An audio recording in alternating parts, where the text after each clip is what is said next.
met in Heart Lake, Brampton, in Heart Lake Secondary School.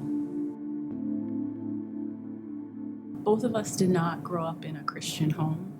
I grew up with my brother and my two parents. Hardworking parents came to this country to basically provide for their kids, wanted something different for their children. Audrey was in college, I was in university, and then maybe I would say going through my university years, I found out that I was pregnant in my third year of university. My first thought when I found out she was pregnant is panic. I said, what are we gonna do? What are you gonna do? And at that time I thought I was too young to have a baby because, again, I was aimless. I was playing basketball and having fun and just existing. And Michelle's the opposite, right? She was in school, studying hard and getting good grades.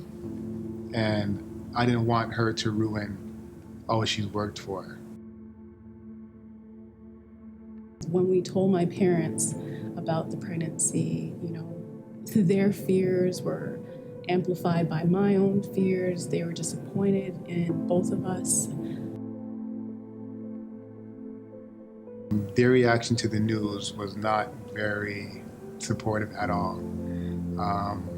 We were met with harsh words and criticism. I think at that moment, I thought I had to do something about the situation because everybody was, hurting. And I guess I just pushed down my feelings or the support of Andre and that child to, think that, I can't have this child because it's creating too much trouble right now.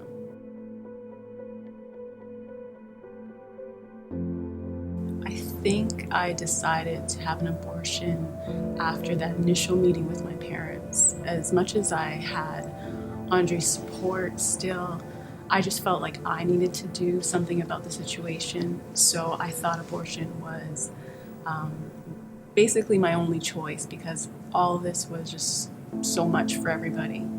And so I kind of pushed forth with, this is what I'm going to do.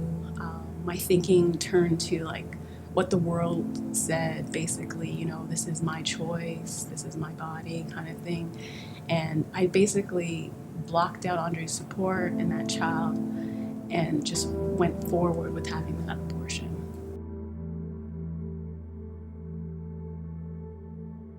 I think you try not to feel anything, basically.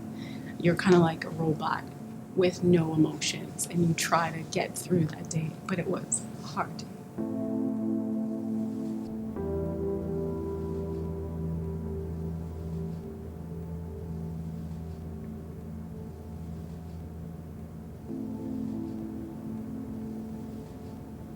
She was given the answer from her parents what to do, and she listened to them. But I was angry, very angry and resentful towards her parents because I felt that they robbed me of my firstborn child.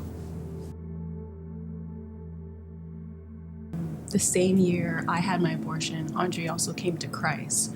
So seeing him just change his behavior, show me love, I think his example of love, the love of Christ, he gave that to me, considering all that we've been through.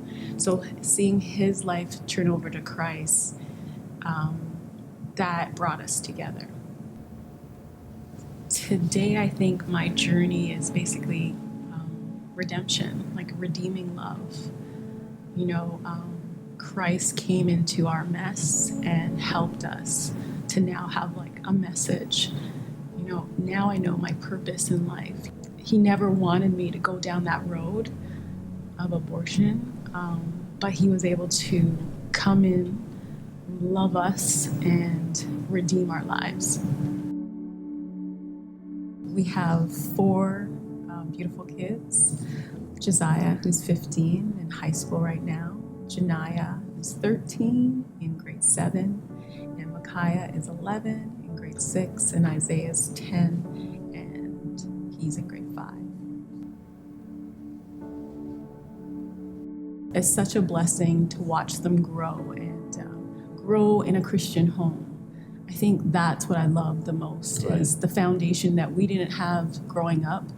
We get to build that foundation with our kids right now. Not perfectly, but we get to pour into them all that Christ has poured into us.